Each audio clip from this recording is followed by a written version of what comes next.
Sa bawat paglapit po natin sa Panginoon, may nangyayari po. Ang Diyos po ay tumutugon sa ating paglapit. Kaya nga po sabi ng Lord sa kanyang salita sa 1 Thessalonica 5:17, manalangin ng walang patid. Pray continually, kapatid.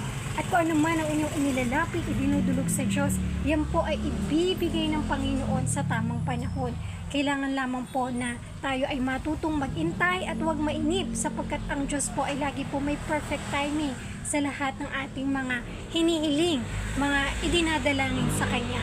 Kaya kapatid, patuloy na mapuno ng pag-asa ang iyong puso at kasama mo ang Diyos sa lahat ng battle mo sa buhay.